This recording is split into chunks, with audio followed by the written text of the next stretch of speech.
Hello nursing officers, welcome back to my channel Punjab nursing officers. So ਅੱਜ ਦੀ video ਵਿੱਚ ਆਪਾਂ ਗੱਲ ਕਰਾਂਗੇ Baba Faridkot university of health sciences ਦੇ ਅੰਦਰ ਸਟਾਫ ਨਰਸ ਦੀ ਜੋ 23 ਮਈ 2021 ਨੂੰ ਐਗਜ਼ਾਮ ਹੋਇਆ ਸੀ ਉਸ ਦੇ ਕੁਐਸਚਨਸ ਦੇ ਬਾਰੇ। ਅੱਜ ਦੀ ਵੀਡੀਓ ਵਿੱਚ ਆਪਾਂ ਪ੍ਰੀਵੀਅਸ ਈਅਰ 2021 ਦਾ ਐਗਜ਼ਾਮ ਡਿਸਕਸ ਕਰਾਂਗੇ। ਸੋ ਚੱਲਦੇ ਆਪਾਂ ਫਰਸਟ ਕੁਐਸਚਨ ਦੇ ਨਾਲ। Hospitalized patient is disoriented and actively psychotic. Which of the following will be the plan for nursing interventions? Option A, request the patient to interact with peers. Option B, encourage the patient to participate in unit program. Option C, reality orientation. Option D, involvement in milieu. Question ਕੀ ਕਹਿ ਰਿਹਾ ਹੈ ਕਿ ਜੋ patient ਹੈ ਉਹ ਡਿਸਓਰੀਐਂਟਡ ਹੈ ਤੇ ਐਕਟਿਵਲੀ ਸਾਈਕੋਟਿਕ ਹੈ ਤੇ ਆਪਾਂ ਇਹਨਾਂ ਇੰਟਰਵੈਂਸ਼ਨਸ ਵਿੱਚੋਂ ਕਿਹੜੀ ਇੰਟਰਵੈਂਸ਼ਨ ਪੇਸ਼ੈਂਟ ਲਈ ਯੂਜ਼ ਕਰਾਂਗੇ। ਪਹਿਲਾਂ ਆਪਾਂ ਕੁਐਸਚਨ ਦੀ ਇਨਫੋਰਮੇਸ਼ਨ ਤੇ ਫੋਕਸ ਕਰਨਾ ਹੈ। ਸੋ ਪੇਸ਼ੈਂਟ ਕੀ ਹੈ, ਡਿਸਓਰੀਐਂਟਡ ਹੈ, ਉਹ ਆਪਣੇ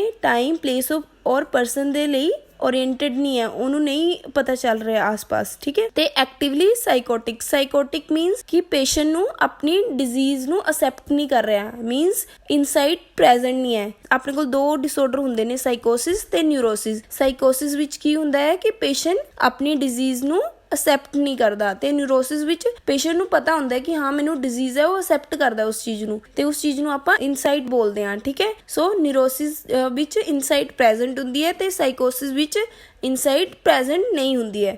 ਸੋ ਚੱਲਦੇ ਆਪਾਂ ਕੁਐਸਚਨ ਦੀ ਤਰਫ। ਸੋ ਪੇਸ਼ੈਂਟ ਡਿਸਓਰੀਐਂਟਡ ਹੈ ਤੇ ਸਾਈਕੋਟਿਕ ਹੈ ਤੇ ਉਹਦੇ ਲਈ ਅਸੀਂ ਕਿਹੜੀ ਇੰਟਰਵੈਂਸ਼ਨ ਕਰਾਂਗੇ। ਕੁਐਸਚਨ ਦੀ ਇਨਫੋਰਮੇਸ਼ਨ ਦੇ ਅਕੋਰਡਿੰਗ ਆਪਾਂ ਆਪਸ਼ਨ ਸੀ ਰਿਐਲਿਟੀ ਓਰੀਐਂਟੇਸ਼ਨ ਕਰਾਂਗੇ। ਪਹਿਲਾਂ ਪੇਸ਼ੈਂਟ ਨੂੰ ਓਰੀਐਂਟ ਕਰਾਵਾਂਗੇ towards time, place and person. ਤੇ ਜਿਹੜੇ ਅਦਰ ਆਪਸ਼ਨ ਸੀਗੇ ਜਿਵੇਂ ਰਿਕੁਐਸਟ ਦਾ patient to interact with peers, ਕਿਉਂਕਿ ਉਹਨਾਂ ਦੇ ਪ੍ਰਤੀ ਓਰੀਐਂਟਡ ਹੀ ਨਹੀਂ ਹੈ ਤੇ ਆਪਾਂ ਉਸਨੂੰ ਇੰਟਰੈਕਟ ਕਰਨ ਨੂੰ ਕਿਵੇਂ ਬੋਲ ਸਕਦੇ ਹਾਂ। ਸਾਡੀ ਸੈਕਿੰਡ ਆਪਸ਼ਨ ਸੀ ਕਿ encourage the patient to participate in unit programme. Disoriented patient ਹੈ ਜੋ ਉਹ ਯੂਨਿਟ ਪ੍ਰੋਗਰਾਮ ਵਿੱਚ ਪਾਰਟਿਸਿਪੇਟ ਨਹੀਂ ਕਰ ਪਾਏਗਾ। ਨੈਕਸਟ ਆਪਸ਼ਨ ਸੀਗੀ ਸਾਡੀ ਇਨਵੋਲਵਮੈਂਟ ਇਨ ਮਿਲਿਊ। ਮਿਲਿਊ means environment. मिलियो थेरेपी ਹੁੰਦੀ ਹੈ ਜਿਸ ਵਿੱਚ ਆਪਾਂ ਕੀ ਕਰਦੇ ਹਾਂ ਕਿ ਇੱਕ ਥੈਰੇਪਿਊਟਿਕ এনवायरमेंट ਕ੍ਰੀਏਟ ਕਰਦੇ ਹਾਂ ਤਾਂ ਕਿ ਪੇਸ਼ੈਂਟ ਦੀ ਰਿਕਵਰੀ ਪੋਸੀਬਲ ਹੋਏ, ਠੀਕ ਹੈ। ਸਿੰਪਟਮ ਰਿਡਿਊਸ ਕਰਦੇ ਹਾਂ, ਉਹ ਵੀ ਉਦੋਂ ਤੱਕ ਨਹੀਂ ਹੋਏਗਾ ਜਦੋਂ ਤੱਕ ਪੇਸ਼ੈਂਟ ਓਰੀਐਂਟ ਨਹੀਂ ਹੋਏਗਾ। So right answer is option C reality orientation. ਹੁਣ ਚੱਲਦੇ ਆਪਾਂ ਨੈਕਸਟ ਕੁਐਸਚਨ ਦੀ ਤਰਫ। A patient has been prescribed digoxin 125 microgram by mouth every morning, diagnosed with heart failure. The pharmacy dispenses the tablet that contains 0.5 mg each. Being a nurse, how many tablets need to be administered in each dose? Option A, half tablet. Option B, 1 tablet. Option C, 1.5 tablet. Option D, 2 tablets. Question ਕੀ ਕਹਿ ਰਿਹਾ ਹੈ ਕਿ ਆਪਾਂ ਇੱਕ patient ਨੂੰ ਡਾਇਜੋਕਸਿਨ ਦੇਣੀ ਹੈ। ਸੋ ਡਾਇਜੋਕਸਿਨ ਹੈ ਕਿ ਇਹ ਇੱਕ ਪੋਜ਼ਿਟਿਵ ਆਇਨੋਟ੍ਰੋਪਿਕ ਡਰਗ ਹੈ ਜੋ ਕੀ ਕਰਦੀ ਹੈ, ਇੰਪਰੂਵ ਕਰਦੀ ਹੈ ਸਾਡੀ ਕਾਰਡਿਕ ਕੰਟਰੈਕਟੀਬਿਲਿਟੀ ਨੂੰ, ਜਿਸ ਦੇ ਨਾਲ ਕਿ ਕਾਰਡਿਕ ਆਊਟਪੁੱਟ ਇਨਕਰੀਜ਼ ਹੁੰਦਾ ਹੈ ਤੇ ਇਸ ਦਾ ਨੈਗੇਟਿਵ ਡਰੋਮੋਟ੍ਰੋਪਿਕ ਇਫੈਕਟ ਹੁੰਦਾ ਹੈ। मीन्स जो हार्ट रेट है वो डिक्रीज होएगा बट जो कार्डिक आउटपुट है वो इंक्रीज होएगी। अपन डायजोक्सिन देनी है 125 माइक्रोग्राम एक पेशेंट ਨੂੰ, बट ਸਾਡੇ ਕੋਲ ਅਵੇਲੇਬਲ ਕਿੰਨੀ ਹੈ 0.25 mg। ਆਪਣੇ ਕੋਲ ਫਾਰਮੂਲਾ ਕੀ ਹੈ, ਡਿਜ਼ਾਇਰਡ ਡੋਜ਼ ਅਪਨ ਅਵੇਲੇਬਲ। ਸੋ ਸਾਡੀ ਡਿਜ਼ਾਇਰਡ ਡੋਜ਼ ਕੀ ਹੈ 125 ਮਾਈਕਰੋਗ੍ਰਾਮ ਤੇ ਸਾਡੀ ਕੋਲ ਅਵੇਲੇਬਲ ਕਿੰਨੀ ਹੈ 0.25 mg। ਸੋ ਪਹਿਲਾਂ ਤਾਂ ਅਸੀਂ 0.25 mg ਨੂੰ ਕਨਵਰਟ ਕਰਾਂਗੇ ਮਾਈਕਰੋਗ੍ਰਾਮ ਚ। ਸੋ ਇਹ ਬਣੇਗਾ ਸਾਡਾ 250 microgram. Desired 125 upon 250 microgram. So right answer is half tablet. Next ਤੁਹਾਨੂੰ ਡਾਇਜੋਕਸਿਨ ਵਿੱਚ ਹੋਰ ਵੀ ਕੁਐਸਚਨ ਪੁੱਛਦੇ ਹਾਂ। ਡਾਇਜੋਕਸਿਨ ਦਾ ਨਾਰਮਲ ਵੈਲਿਊਜ਼ ਕਿੰਨੀ ਹੁੰਦੀ ਹੈ।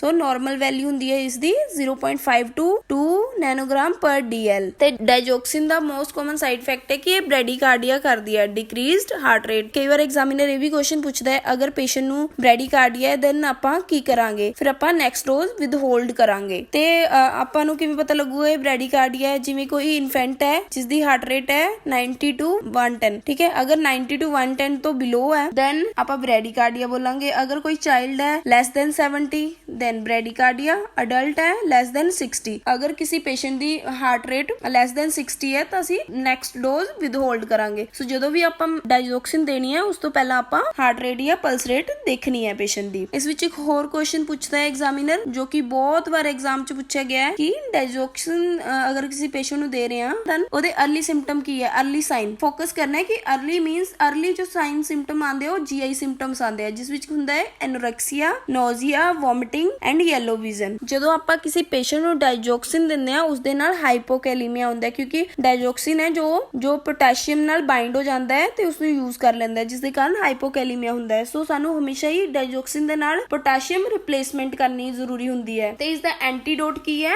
ਐਂਟੀਡੋਟ ਡਿਜ਼ੀਵਾਈਂਡ ਹੈ। ਜਦੋਂ ਵੀ ਆਪਾਂ ਇਸ ਦੇ ਵਿੱਚ ਇੱਕ ਹੋਰ ਕੁਐਸਚਨ ਇੰਪੋਰਟੈਂਟ ਹੈ, ਅਗਰ ਪੇਸ਼ੈਂਟ ਨੂੰ ਹਾਈਪਰਕੈਲੀਮੀਆ ਹੈ, ਮੀਨਸ ਕਿਸੇ ਹੋਰ ਪ੍ਰੋਬਲਮ ਨਾਲ ਪੇਸ਼ੈਂਟ ਨੂੰ ਹਾਈਪਰਕੈਲੀਮੀਆ ਹੈ, ਜਿਵੇਂ ਕਿ ਕਿਡਨੀ ਫੇਲਿਅਰ ਹੋ ਗਿਆ ਜਾਂ ਕੋਈ ਹੋਰ ਦਿੱਕਤ, ਤੇ ਉਸ ਟਾਈਮ ਤੇ ਡਾਈਜੋਕਸਿਨ, ਕਿਉਂਕਿ ਅਲਟੀਮੇਟਲੀ ਨਿਕਲਣਾ ਕਿੱਥਾਂ? ਕਿਡਨੀ ਦੇ ਥਰੂ ਨਿਕਲਣਾ ਹੈ, ਡਾਈਜੋਕਸਿਨ ਵੀ ਤੇ ਪੋਟਾਸ਼ੀਅਮ ਵੀ। ਤੇ ਪਹਿਲਾਂ ਹੀ ਪੇਸ਼ੈਂਟ ਨੂੰ ਹਾਈਪਰਕੈਲੀਮੀਆ ਹੈ ਤੇ ਆਪਾਂ ਡਾਈਜੋਕਸਿਨ ਵੀ ਦੇ ਰਹੇ ਹਾਂ, ਸੋ ਉਸ ਦੇ ਨਾਲ ਟੌਕਸਿਸਿਟੀ ਹੋ ਜਾਏਗੀ। ਸੋ ਐਗਜ਼ਾਮੀਨਰ ਤੁਹਾਨੂੰ ਪੁੱਛਦਾ ਹੈ ਕਿ ਹਾਈਪਰਕੈਲੀਮੀਆ ਨਾਲ ਕੀ ਹੋਏਗੀ? ਹਾਈਪਰਕੈਲੀਮੀਆ ਨਾਲ ਡਾਈਜੋਕਸਿਨ ਟੌਕਸਿਸਿਟੀ ਹੋ ਸਕਦੀ ਹੈ। ਇਹ ਸੀ ਸਾਡੇ ਅੱਜ ਦੇ ਕੁਐਸਚਨ। ਇਸ ਦਾ ਨੈਕਸਟ ਪਾਰਟ ਵੀ ਅਸੀਂ ਬਣਾਵਾਂਗੇ। ਸਾਡੇ ਚੈਨਲ ਨੂੰ ਸਬਸਕ੍ਰਾਈਬ ਕਰੋ, ਲਾਈਕ ਕਰੋ, ਸ਼ੇਅਰ ਕਰੋ, ਕਮੈਂਟ ਕਰੋ। Thank you.